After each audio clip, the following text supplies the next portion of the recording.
This is a beautiful and wonderful country, or maybe I should say it was, before it was taken over by murderers, liars, and thieves.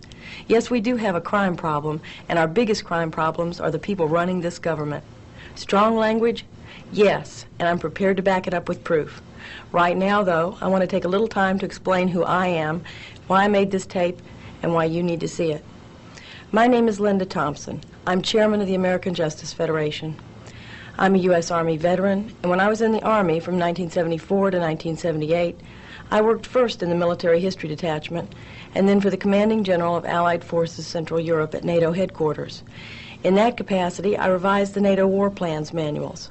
I also served in the Army Reserve afterwards as a training assistant until 1985. During that time, I was a secretary, a homemaker, and mother of 3 boys. I'm an attorney.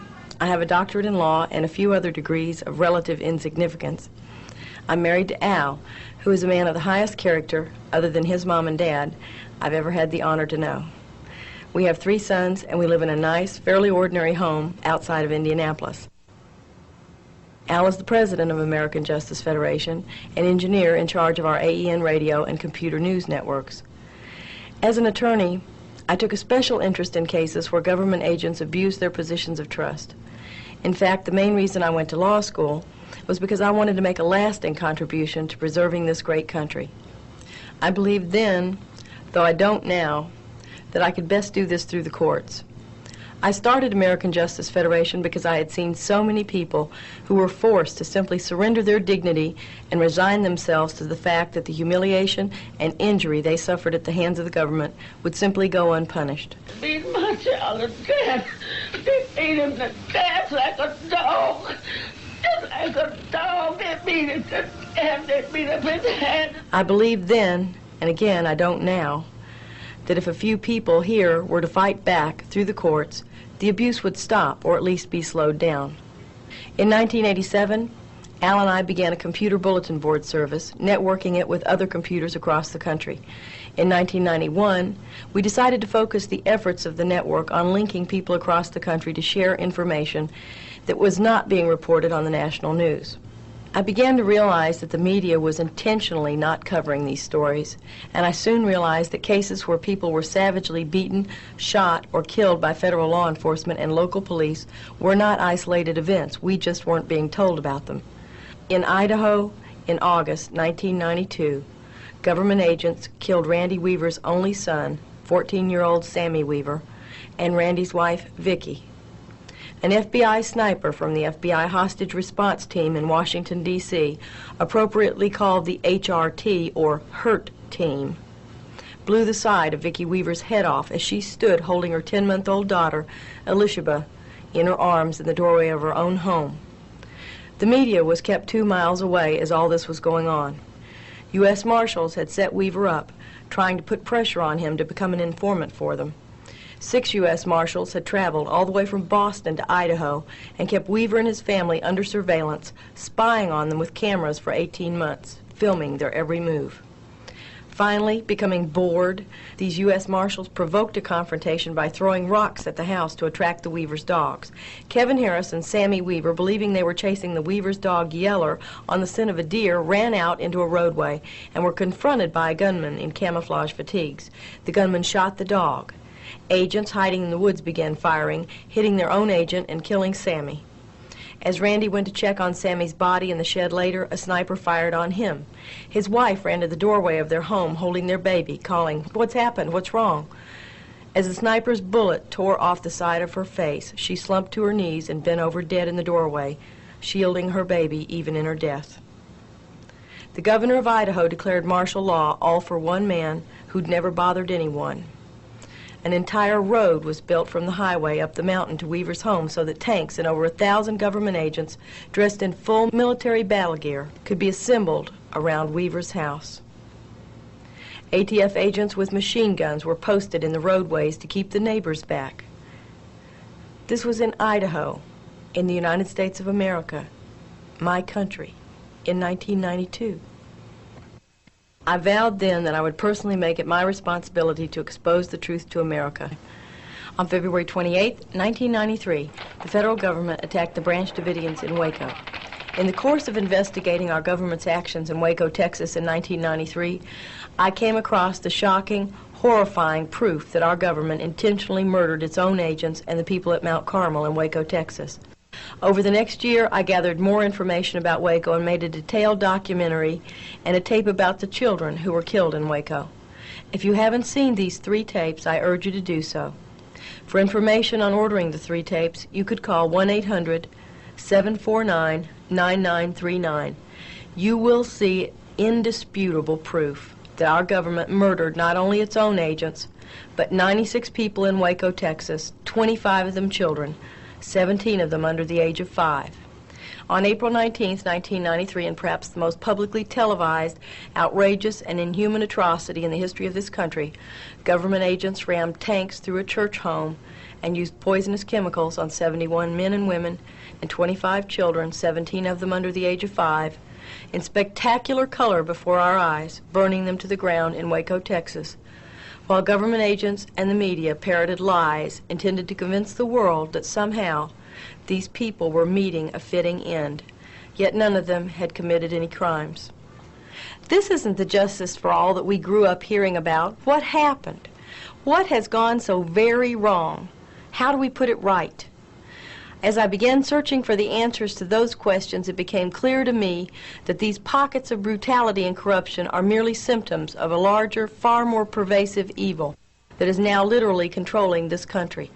This is the New World Order plan, and the scenes you've just seen and the scenes you're about to see are all about the New World Order, and they are why I am doing what I'm doing now and why I won't stop, and why you must listen and why you must know what really is going on in this country. Find out who these people are, what their plan is, and how they got so much power over us. Find out what's going to happen so you can help stop the New World Order.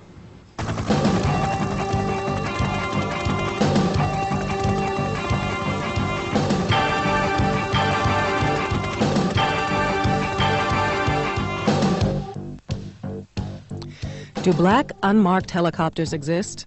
Of course they do. You're looking at some now.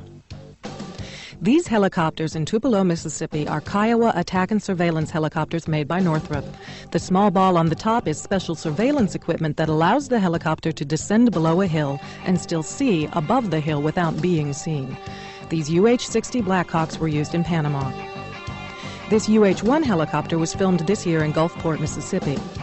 Instances of black helicopter sightings are numerous. These attack helicopters were filmed during the siege in Waco, Texas. The small one has some of the highest firepower of any helicopter. These black helicopters were filmed at the FBI headquarters in Waco, Texas by Linda Thompson. Joe from Texas sent us these pictures of a black helicopter buzzing his home.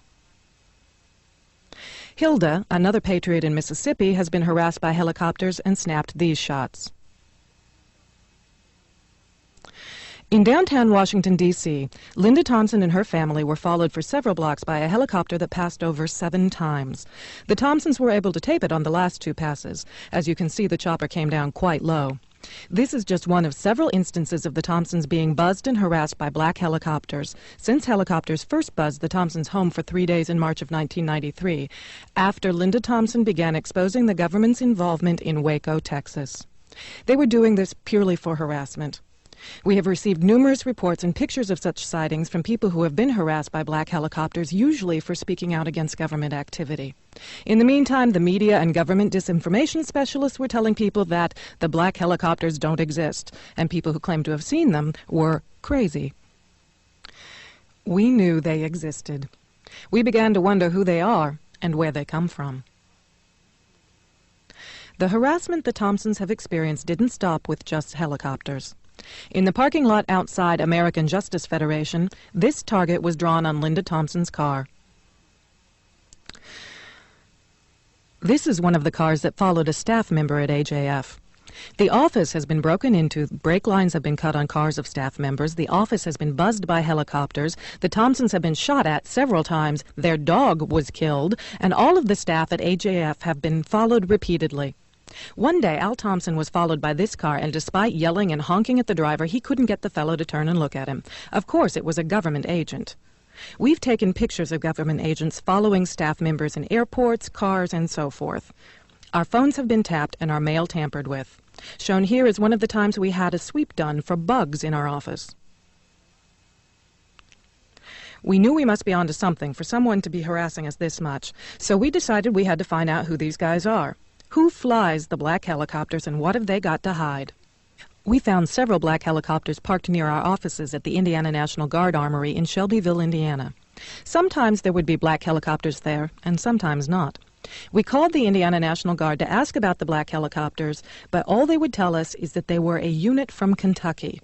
We found that when the black helicopters were there, they would park them in the back and disguise them among some dark green ones.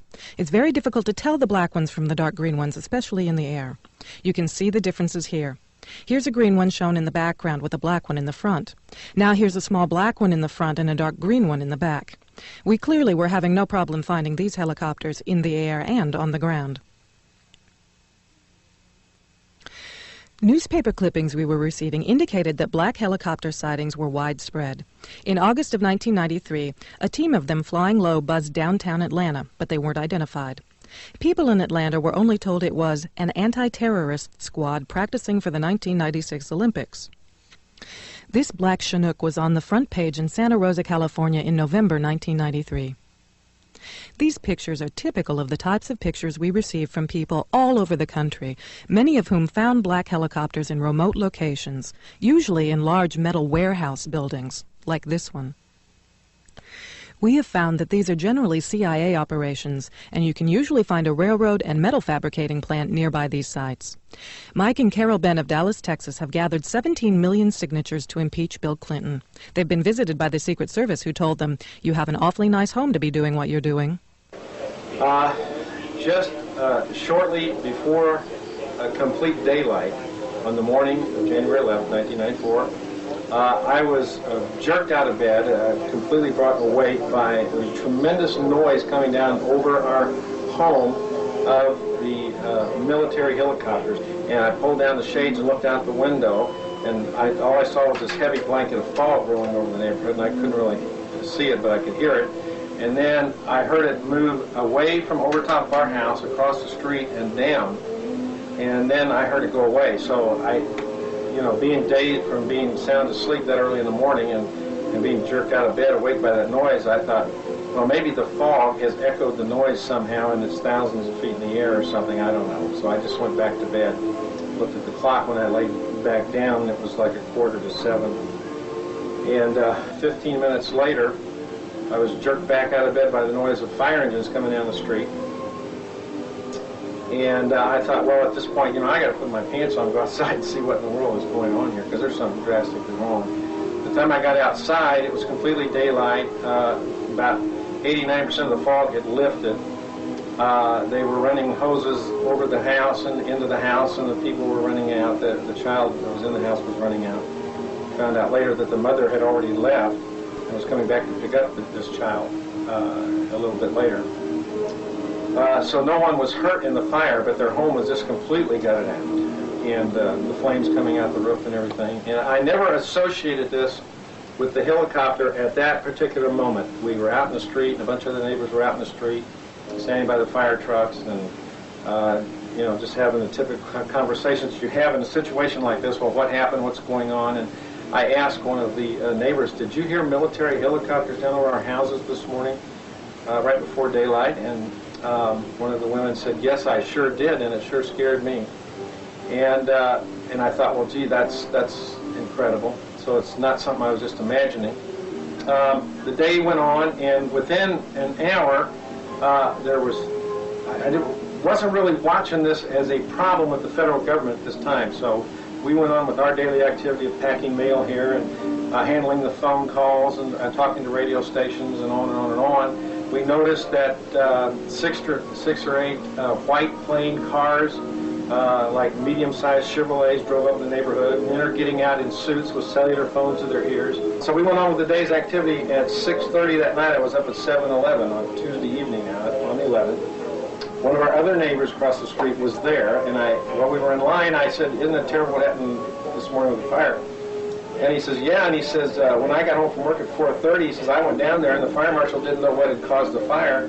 But he says, one of the guys, the insurance people, now we're talking about these people in the gray suits with the cellular phones, walked up at him and clipboards and said that the fire started by lightning.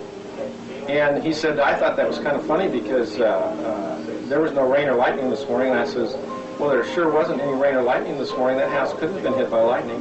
And all of a sudden, a little alarm started going off in my head that we had a real problem here. And obviously, that was meant for us. And so we're totally alarmed by this time. We know that there is a real problem. We know that that military helicopter, from looking at the roof now, because they got the fire out right away in one end of the house. One end of the house, you can tell from the pictures that you've already seen earlier in this tape, the roof was totally burnt off. But at the other end of the house, on the bedroom end of the house, you can see that the round holes were, something obviously entered that house to start it on fire. And there's just no question about it. We've seen the beginning of this video. That was a segment of home video from Mike, so we couldn't do anything with the soundtrack you just heard, but we think you'll find these pictures very convincing. As you can see with the aerial on the roof, it'd be impossible for this house to be hit by lightning without burning the ground wires to that aerial. I don't know if we can see the ground wires, test the aerial or not. I'll get in as close as I can. There you go. There's a ground wire running down the side of that pole. And that would definitely be burned in half if the house were hit by enough lightning to start it on fire as bad as this, with holes in the roof and everything. And we can see that that's not so. And of course, the way it's burnt out right here in this area is the kitchen area of the house, and then back here to the left is the garage area of the home. And right in that area to the right of the garage door there, back into the garage, is the utility room, and that's why they have changed it from the house was hit by lightning, because they forgot to take the aerial down, that they're saying that the fire was started by the hot water heater. This is the room where the water heater was located. There is no damage whatsoever to any of the walls or the inside studs. There's no scorching of any of the floors or walls. Even the roof has no damage from the water heater. No damage to the roof could have come from this room. Going to the outside rooms, there's very little damage to those rooms as well. The fire in this house could not have started with the water heater. So Mike checked the electrical system to see if the fire could have been started by an electrical fire, or a lightning strike as the inspector originally claimed. If this had been an electrical or lightning fire, we would expect to see damage to the electrical boxes. Yet there is none. In fact, there is no damage to any of the interior walls as there would have been with an electrical fire.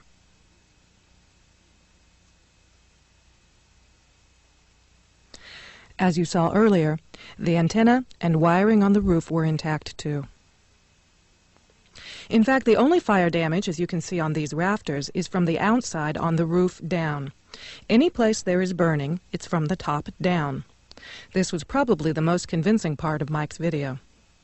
These shots of the rafters show that all of the burning had to have originated from the roof. There is no damage coming from the inside. It is all from the roof down. If you look at these holes on the roof, these are holes made by the firemen with their axes. Yet over to the right, there are very clearly missile holes burned from the outside in. We've had military people identify these holes as the type made by sabot rounds fired from helicopters. The burning very plainly goes in. This was very plainly not an electrical fire, a lightning strike, or a fire from a water heater. This was a hit from black helicopters. It's just incredible, and it is frightening. And I'll tell you, the only thing that has saved us here is that Carol and I have realized from the beginning that what we were starting was standing up against the federal government. And we've all heard nightmares about people in the past have tried to stand up against the federal government and failed, and somehow the federal government ruins their life. And so we realized right away that, you know, this is something that we had to feel good about. The date indicator on Mike's video is wrong. That attack occurred in January of 1994 and was a powerful motivator to find out who these guys are. We found them at Fort Campbell, Kentucky. This is concertina wire surrounding the perimeter outside their headquarters, marked by a sign that has the Army Special Operations Group symbol on the left and the 101st Airborne Eagle on the right. This is their headquarters. It is the 160th Special Operations Aviation Regiment at Fort Campbell, Kentucky, often called Task Force 160, or the Night Stalkers. Their chain of command goes up to the Army Special Operations Group commander. They have 600 various types of helicopters at Fort Campbell and keep 300 of them outside at a time. More of their helicopters are located throughout the country. This group is often referred to as Delta Force. But the truth is, there is no one Delta Force.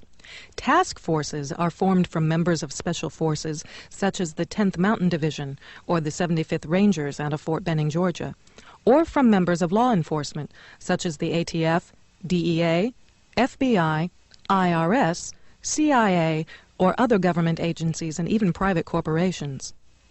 The members of the task forces often receive fake orders, so their own units do not know they are participating in a Task Force 160 mission. Task Force 160 members are special operations group leaders in these task forces, and the helicopters are flown by pilots from the 160th. The 160th practices urban combat or domestic support operations that consist of dropping members of these task forces into cities. As the parachutists are dropped into the city, the helicopters provide a diversion by firing down on civilian targets. The members of these task forces are given special training along with fake identification. They are dropped into a city where they get jobs, map the city, population centers, police and fire departments, then later they conduct a mock takeover of the city. These camouflaged C-5A cargo planes were at Fort Campbell. 3 stories tall, they can move large numbers of troops and equipment and are usually seen wherever the black helicopters are sent for an operation. In Waco, at the same building where FBI headquarters was located and where black helicopters were parked during the Waco siege, Chrysler Technologies paints these very same C-5As. Some are painted a camouflage color, some plain gray, some with a red, green, and gray color scheme, similar to the Arizona National Guard, and some with the red and green FEMA colors. There's obviously a connection between private defense contractors, federal law enforcement, and military special operations groups, which was well established during the siege in Waco and becomes more clear as we see how these groups play a role in the New World Order. In this 1993 Army Field Manual 100-20, Special Operations Forces are particularly well suited to domestic support missions. Domestic means they are to be used on us here in the United States. They are under the U.S. Special Operations and Special Operations Integration Command. They also have a Civil Affairs sister unit at Fort Bragg, North Carolina. Civil Affairs units are propaganda units. Waco was one such domestic support operation involving local and federal law enforcement and military, as shown in the ATF final report. On pages 73 and 78, you can see that the raid was planned by Special Forces from Fort Bragg. The main ATF planner, Bill Buford, was former Special Forces. The raid on Waco was conducted as a military assault, and in our Waco tapes you will plainly see that military Special Forces were in Waco the day Mount Carmel was burned down. Last, the 2 evaluators, Rod Pascal and Wayne Ishimoto, were both retired Delta Force commanders. Remember, Delta Force is another name for Task Force 160. Here we see another example of training for a domestic support operation, as a military unit on maneuvers at Fort Polk, Louisiana, is trained in house-to-house search and seizures and forcible entry as reported in Soldiers magazine. Fort Polk, Louisiana is now a joint UN training center, and even the U.S. Marshal Service in Pineville is training marshals to be employed all over the world. This is the look of our future law enforcement, as UN troops from all countries practice house-to-house searches and seizures on us. Sound paranoid? Take a look at this National Institute of Justice bulletin that speaks of a multi-jurisdictional task force unit and blatantly brags that asset seizures ensures the financial viability of these task forces. Examine newspaper articles and you'll see plenty of proof of these multi-jurisdictional task forces breaking into homes without warrants as they did in Puerto Rico last year, all supposedly in the name of the war on drugs. These multi-jurisdictional task forces comprised of state and federal law enforcement and military units rousted 500 people from their homes and only made 5 arrests. In 1993, government housing projects in New York, Chicago, and Boston were also subjected to these same types of warrantless searches and seizures. If a gun was found in the home, the adults were arrested and their children were put into foster homes. Whether these raids are legal or not doesn't matter when people risk losing their children if they open their mouths.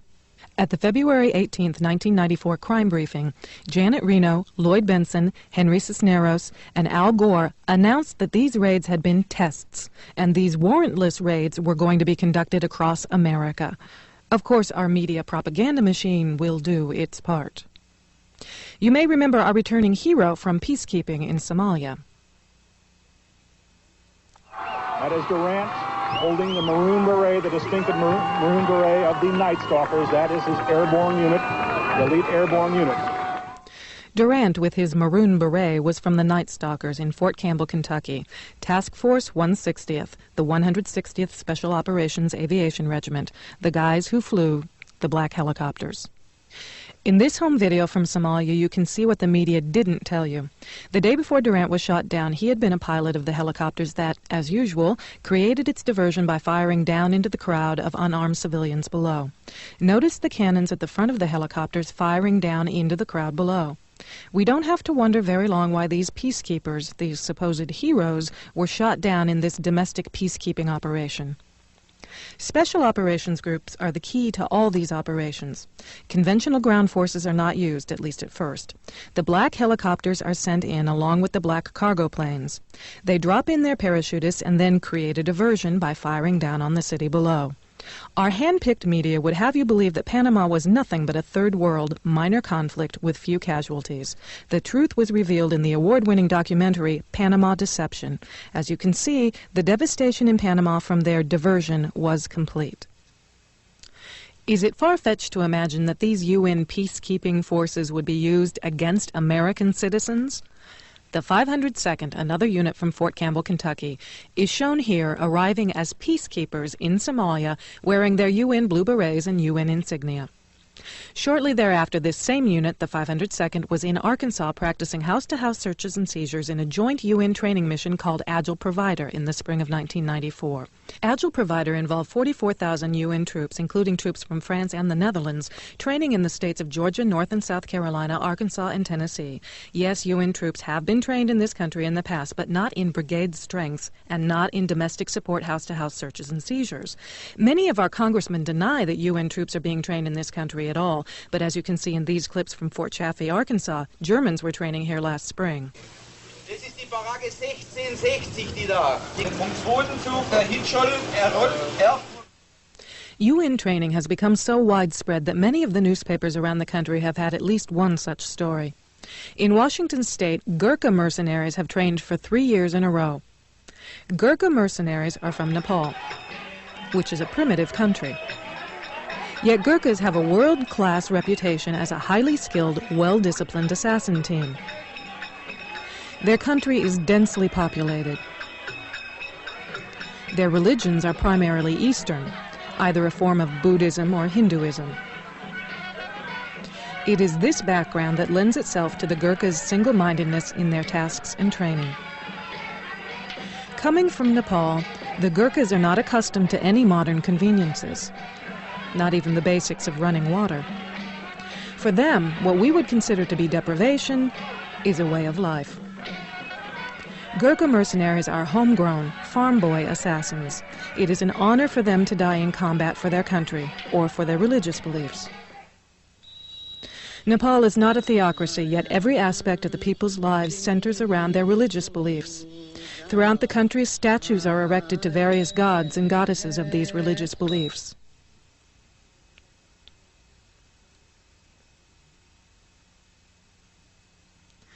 People will say prayers for a baby about to be born,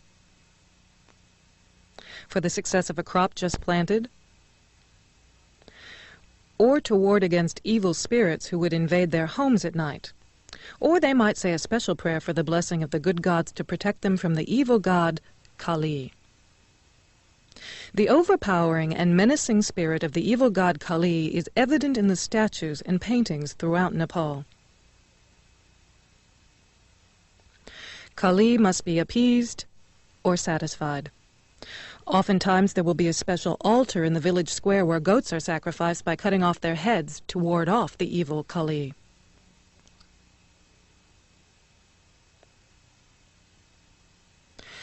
The background of these peasant Nepalese Gurkha mercenaries would be of little concern if they were not conducting joint training with our military in our country.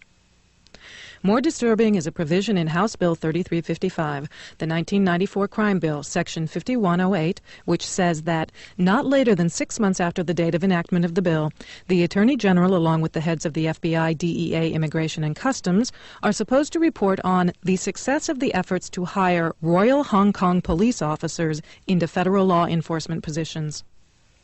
What does this have to do with the Gurkhas? In an article in UPI on February 6, 1994, 7 Gurkha soldiers were awarded Britain's Victoria Cross for service during World War II. This article mentioned that these Gurkhas are currently serving with the British Army in Hong Kong, in other words, the Royal Hong Kong Police. This official news release from the Navy High Command, Atlantcom, further confirms that UN troops were training in this country this past spring in forcible entries of homes using special operations tactics. News releases from around the country speak of law enforcement and military training together for so-called terrorist suppression involving attacks on civilian facilities.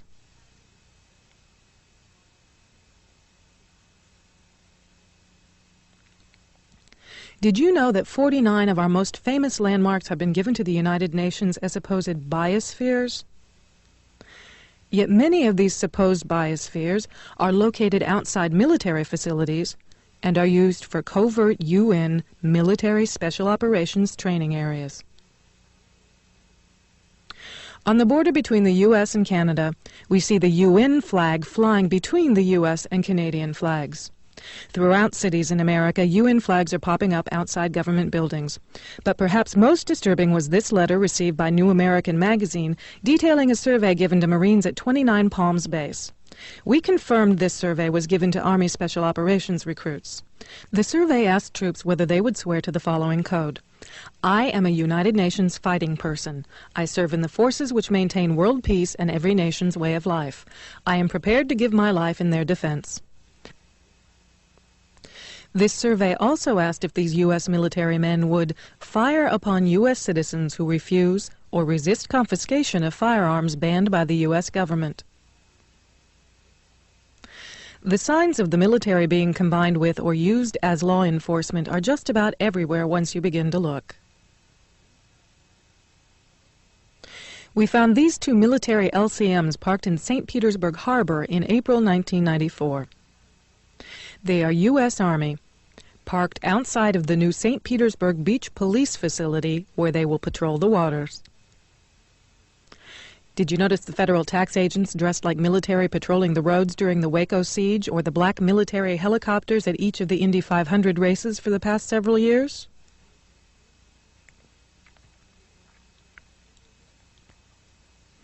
In June this year, a hostage situation at Denny's in Indianapolis brought out the Indianapolis SWAT team dressed in full military battle fatigues carrying machine guns.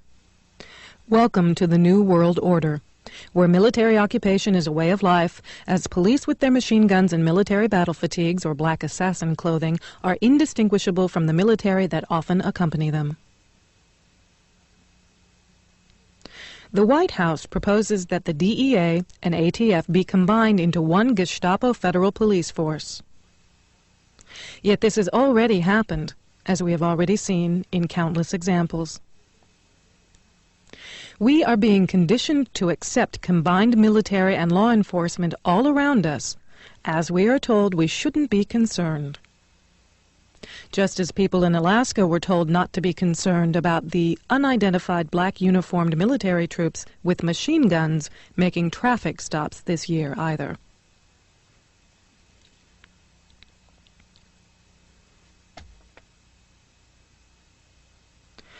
LA Police Chief Willie Williams and 2 others, all directly involved in the cover-up of the firebombing of MOVE headquarters in Philadelphia in the 1980s, were supposed independent investigators in Waco, and not surprisingly recommended that federal law enforcement should receive their training from Special Forces military.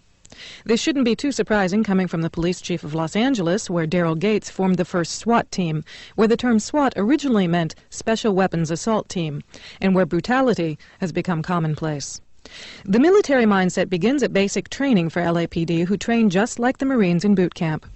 Somehow fascism as a model for good behavior has become commonplace.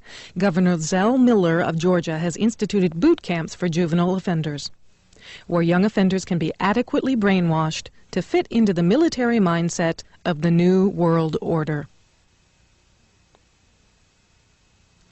Texas has decided to try the boot camp idea for its young offenders as well.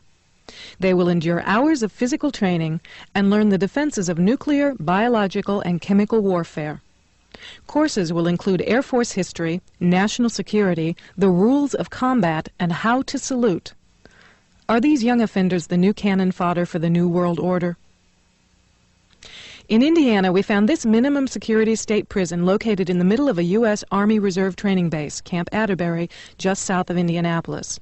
These black vans at the prison drew our attention because people in Alaska had told us about dark vans driven by unidentified men in dark black uniforms, carrying machine guns, stopping people on the highways.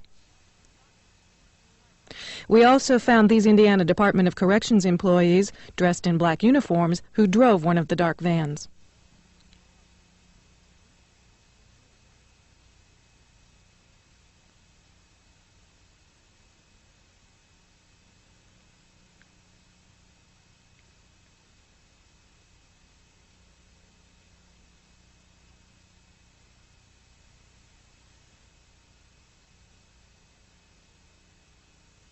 We found that these state facilities are being built in the middle of U.S. Army property, not just in Indiana, but other states, as people sent us pictures of such facilities in their states, such as this facility at Camp Pinckney in Brighton, Michigan.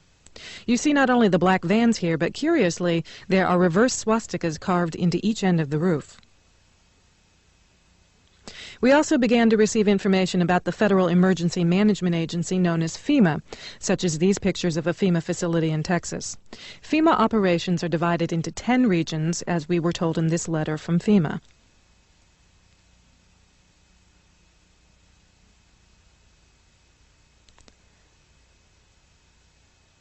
The American public has been led to believe that FEMA is for disaster relief operations. Yet if we look at military manuals such as FM 4130, the U.S. Army Civil Affairs and Operations Manual, you'll find the details about who FEMA really is.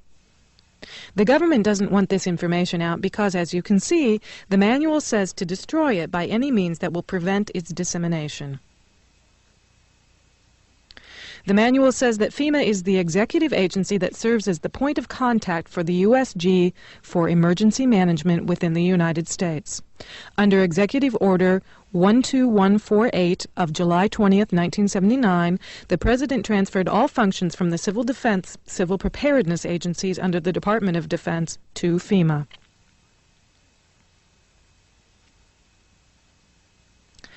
FEMA develops and implements overall concepts and policy guidance and directs activities for nationwide plans and preparedness for emergencies during peace and war. It also develops plans, systems, and capabilities for protection of the U.S. populace, government, and industry, and for stabilization of the economy in time of emergency. Again, we see from this military manual that FEMA is divided into 10 regions and is the command and control agency for all emergency planning.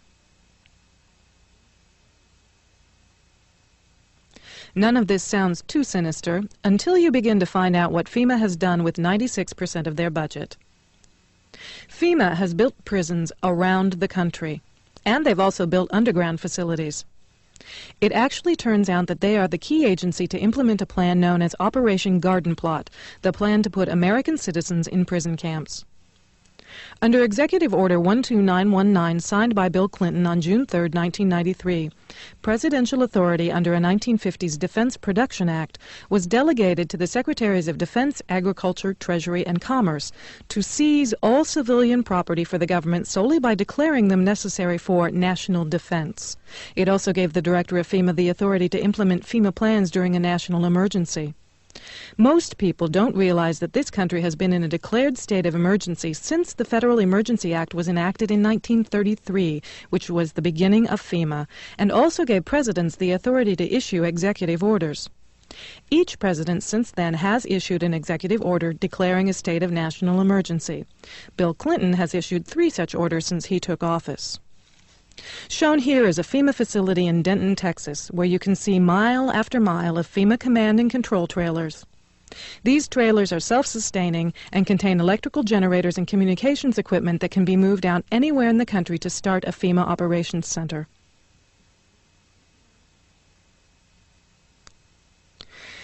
Several military manuals, such as these manuals, ranging from 1985 through 1994, speak of FEMA as the implementing agency for Operation Garden Plot, the plan to put American citizens in prison camps under military control. This 1994 Field Manual for Military Police speaks of Operation Garden Plot as a DoD civil disturbance plan that tells the military what they can and cannot do, and that they will operate under FEMA control.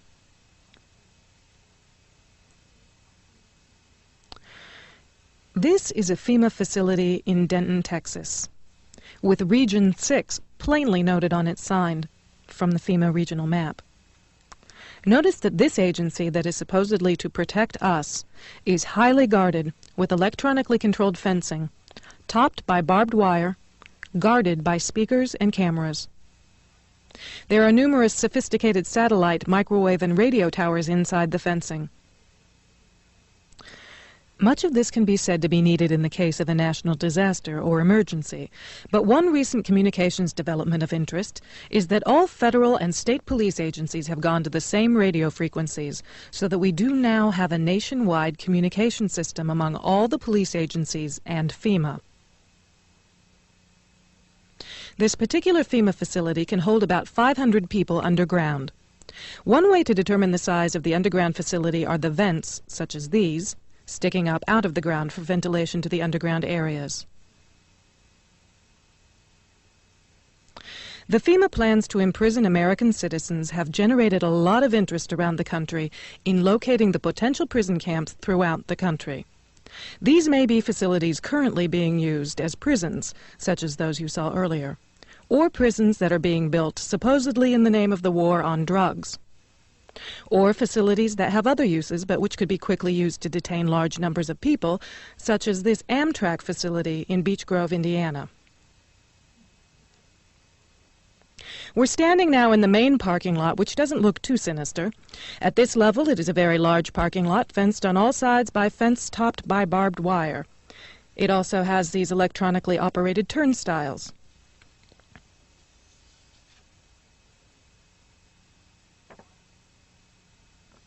There is also a surveillance camera, just like we saw at the FEMA facility, pointing out to the parking lot, and a helicopter windsock. All of these apparent security measures are particularly unusual here, because this is a very low crime area, and this facility is nothing but an old train repair station with nothing in it worth stealing.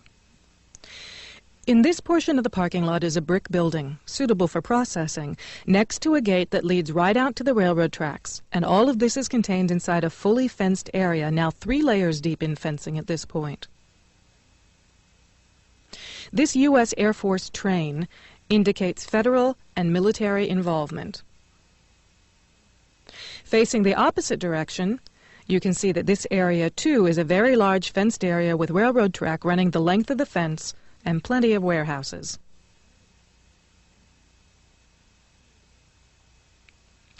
This facility was supposed to have closed in June of 1993, yet instead several $1 million in federal funds have been spent on supposed renovations over the past 2 years. Helicopter windsocks and markers are evident throughout the property. This small building is the only way into a particular fenced area. Inside this building, we see more of the motion-activated detectors, electronic turnstiles, and prison bars.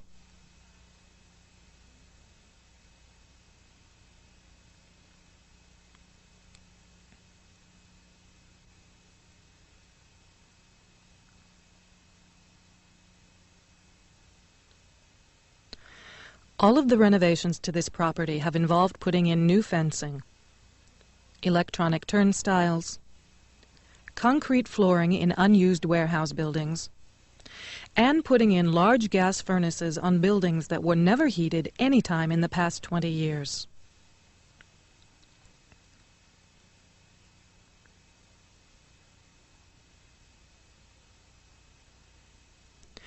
Outside this building is fencing and a cattle run section of fence, all topped by barbed wire, pointing inward, not to keep people out, but to keep people in.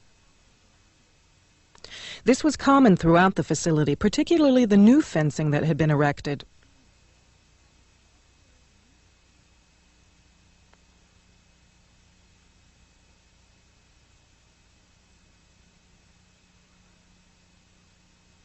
Inside the fenced area on the other side of the building, you'll see signs that say Red Zone, right up next to the railroad tracks that run the length of the fenced area. Next to the Red Zone sign, you can see closely numbered markers on the fences that are too closely spaced to be parking markers, just as if they plan to have people line up to board the trains.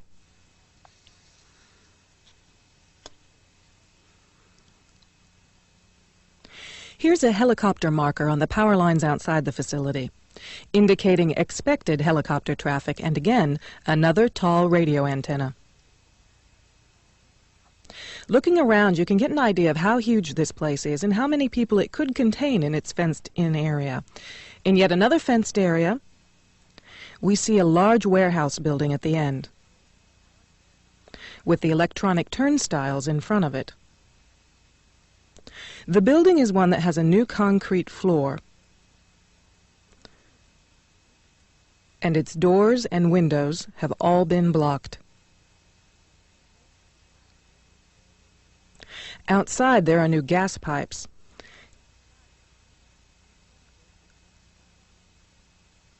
Even as we were filming, a black helicopter flew over us, observing what we were doing, which has happened many times when we have been at the facility.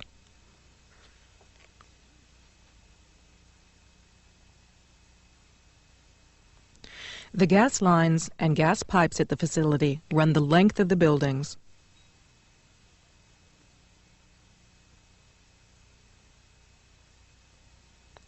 And come out at some very, very large, brand new furnaces that have been installed at the buildings throughout the facility.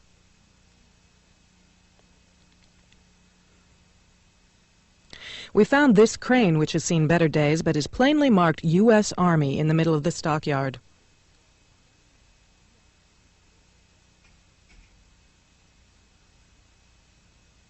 We found other fully working military trucks and equipment here at other times.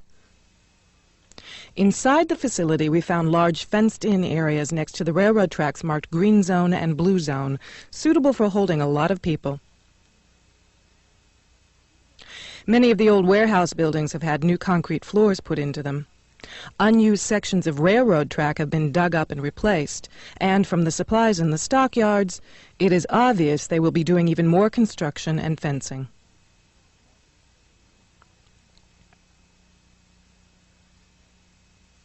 Senator Lugar of Indiana recently obtained more federal funding to renovate this facility, which is supposedly only for the repair of broken trains and where most of the buildings on the property haven't been used for years. It certainly appears they are expecting more than just broken trains. This tower, overlooking the entire facility at one end of the facility along the railroad tracks, also has a radio antenna on it with a ladder up inside of it. It would make an excellent watchtower.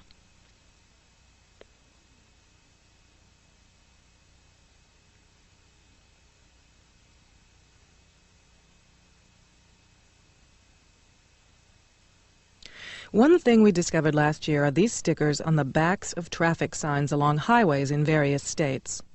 They come in all shapes, sizes, and colors. These you're seeing now are in Indiana.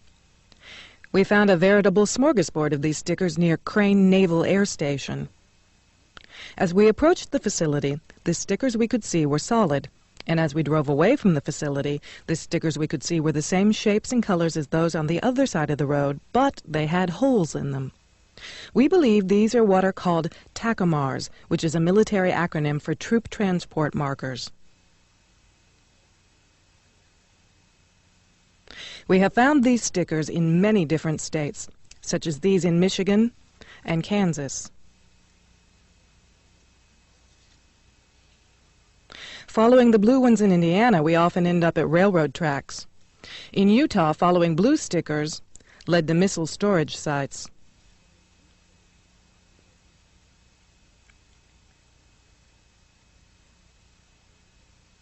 Some stickers are put up by state agencies to mark the date that a sign is installed. These are easy to distinguish from the troop movement stickers because they have a date and the name of the agency that inspected the sign or sticker. The troop movement markers do not have any markings on them.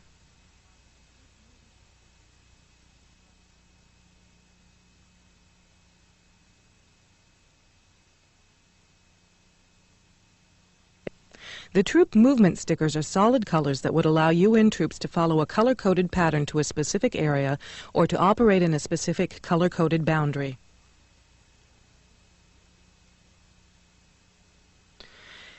These types of markers on the ground are helicopter direction markers. These have been found in areas just prior to the troop movement stickers appearing. These are indicators that your state is being marked according to Global Positioning Satellite System grid coordinates. Bridge markers will contain elevation and positioning information, which makes it very simple to trap an entire population by blowing out bridges using these coordinates. We are being conditioned to accept increasing surveillance in all aspects of our lives. When military units were chasing ID'd in Somalia, our newspapers reported the use of high-tech helicopters and electronic cameras and devices that from space could capture the state motto on an automobile license plate as if this were just business as usual.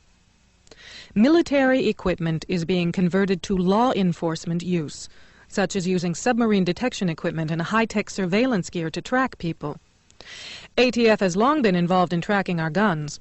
In 1992, Congress appropriated $233 million for what is being called the Intelligent Vehicle Highway System, or IVHS for short. Another $240 million was appropriated in 1993. This is the national surveillance system being set up along all the highways all across America to spy on Americans. You may doubt that this federal surveillance system is real, so we're listing the reference numbers so that you can take these numbers down to your local library and look these bills up in your own government's public records. This is the national tracking system being set up all over our country. As usual, our lame media is touting this as if it's a great thing, and the government is selling it to us as if it was for our own good. Go out right now onto the interstate and look at the extremely tall light poles. When you find one with an antenna on it like this one, look closely and you'll see it has a camera. These cameras are part of the IVHS system that is being touted as the Great Oz of travel coordination. Supposedly, your car will be able to communicate with these cameras to tell you the shortest route to travel, or how far you have left to go, which is pretty lame when you consider that AAA has been doing this for years without spying on us. More importantly, these cameras can receive and tape information from your car, such as where you are. And all these cameras feed their information back to law enforcement agencies. This light pole has two cameras on it, pointing in opposite directions. Most of these cameras are located on the interstates for now. These cameras can be used to film people's license plates and generate tickets, or communicate with computers in police cars and even monitor you from satellite. Sound far-fetched? Satellites are already being used to track 18-wheel semi-trucks. Their movements show up on a large electronic map at the trucking headquarters, or wherever they'd like it to appear for that matter. Yet, if this were merely to help facilitate the movement of truck traffic around the country, why would the trucks need this warning that lets everyone know that a satellite is tracking it? This satellite tracking technology works by reflecting information from the receiving end on the truck to the scanner in the satellite. The satellite sends out a light source, and the information on the truck is reflected back to the satellite much the same way as the scanners in your local supermarket scans a barcode on your groceries. The technology isn't limited to barcodes because we have a circuitry that is so small it can contain hundreds of pages of information in a transponder that is so small it can be injected through a hypodermic needle. Humane societies have begun using these transponders to mark animals. A scanner can scan the transponder, and whatever information is on the scanner will show up on the scanner. The media is touting these InfoPet transponders as painless and harmless, and, of course, it's a wonderful way to locate our lost pets. The truth? On July 29, 1994, a UPI article quoted ASPCA Senior Vice President Stephen Zawistowski as saying, "These chips allow us to find the people. We can prosecute them for cruelty. One of our great interests in the chip is for law enforcement purposes." SIMEON makes a transponder that is 1/200th the size of a human hair. Will the national ID card requested by President Clinton actually be an implantable transponder? Sandia, a large defense electronics weapons contractor, has teamed up with SIMEON. Think of the applications here. Wonder where all this spying and tracking information may go? Let's examine FinCEN, the Financial Crimes Enforcement Network, a 92-computer data bank in Vienna, Virginia, that contains information about everyone in the country, from your property records, health records, tax records, criminal history, all at the fingertips of law enforcement. Did you know our money contains a cellulose strip with silver lettering on it? Can our money be scanned from a distance? Can police tell how much you have? The plan to redesign the dollar mentions cosmetic changes, but Senate Bill 2158 creates a dual-standard international and national dollar which would cause hyperinflation, bankrupting the trucking industry, as imported gas prices skyrocket, leaving us with a 7-day food supply. How long will it be before everyone has to take a national ID and stand in a federal bread line?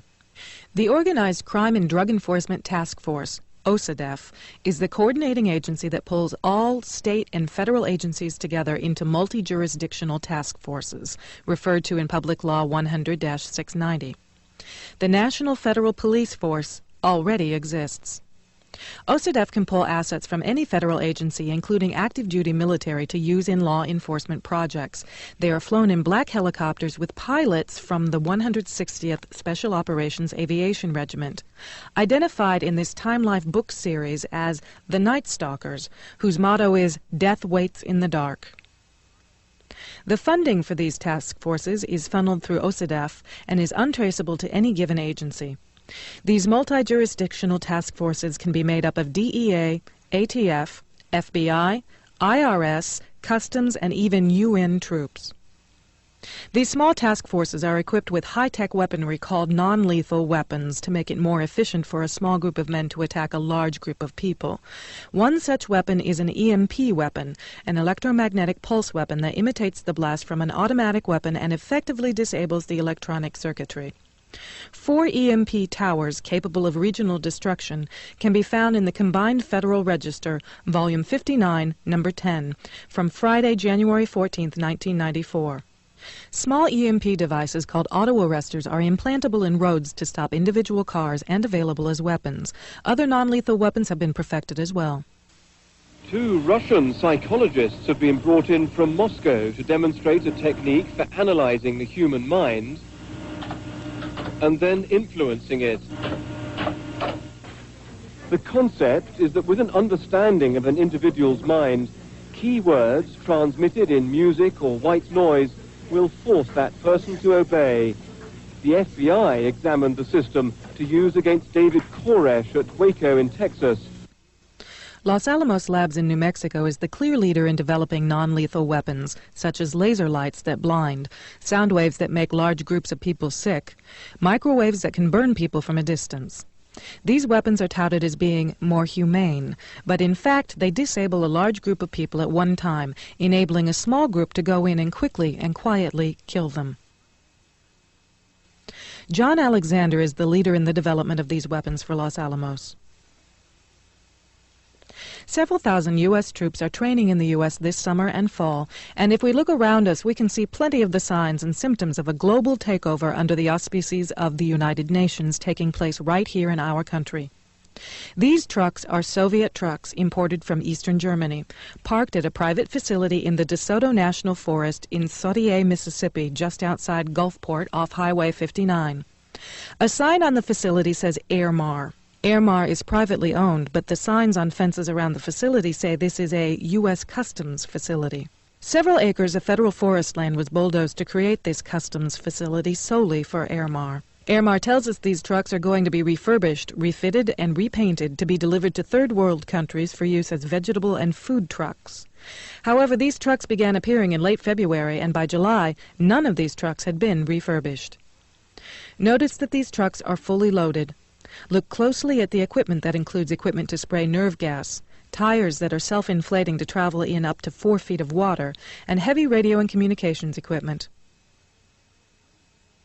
They have bills of lading on them that plainly show these trucks were shipped from Germany, UN, meaning they were shipped out of Germany and into the U.S. with the UN bill of lading on them. These few white trucks, not chemical trucks, which Airmar admitted were not refurbished, were brought in from California as samples. Airmar claimed it was just a coincidence that white was a popular color in hot third world countries. This privately owned facility is protected by the federal government. Notice that here, too, there is a high radio tower. No one knows for sure what this facility really is, but one thing is certain, it's not what we're being told it is. And there are 750 Soviet chemical trucks sitting in Mississippi whose sole use is to spray chemicals and nerve gas in chemical warfare operations. What are they doing in Mississippi? What are they doing on U.S. soil? And why are they under the protection of the U.S. government if they are privately owned? The equipment on these trucks has not been stripped off, and they are not being refurbished. Instead, they plainly look as if they are ready to be used, perhaps on us. Is this part of bringing UN troops into the United States as peacekeepers? It could well be. In the past year, we have located UN troops training at Fort Polk, Louisiana, Fort Chaffee, Arkansas, Camp Atterbury, Indiana, Fort Carson, Colorado, Fort Richardson, Alaska, Fort Benning, Georgia, Fort McCoy, Wisconsin, Fort Dix, New Jersey, Fort Rucker, Alabama, and the School of the Americas in Georgia. And Soviet troops are coming to this country for joint training throughout the summer and fall. Senator Sam Nunn from Georgia was quoted as saying he was certain the American public would welcome the Soviet troops as peacekeeping forces in the United States.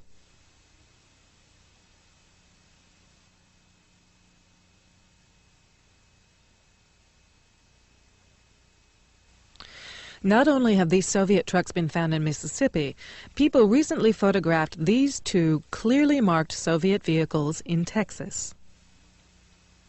This wall, recently built at a National Guard facility in Gulfport, Biloxi, Mississippi Airport, is being made to encompass the entire facility and has gun turret holes throughout, though the wall is claimed to be a sound barrier. As you travel along Highway 59 from Gulfport, near a NASA facility, you'll be stopped along this state highway by an armed federal guard who will give you a pass marked NASA and no firearms, no cameras, no stopping, and don't get out of your car.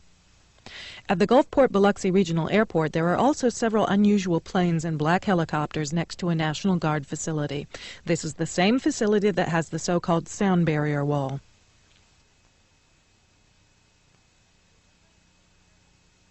This train full of American-made tanks was one of 7 such trains that passed through Indianapolis en route to Fort Lewis, Washington in June. We were told that this was the 3rd Armored Division returning from Europe.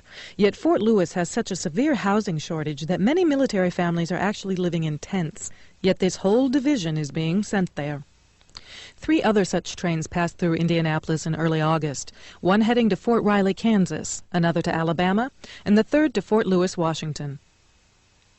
Are these tanks part of Operation Garden Plot, to be used to round us up for the slave labor camps, along with the black helicopters and federal law enforcement that look like active-duty military stationed in our roadways as they were in Waco? Welcome to the New World Order. Expect no mercy.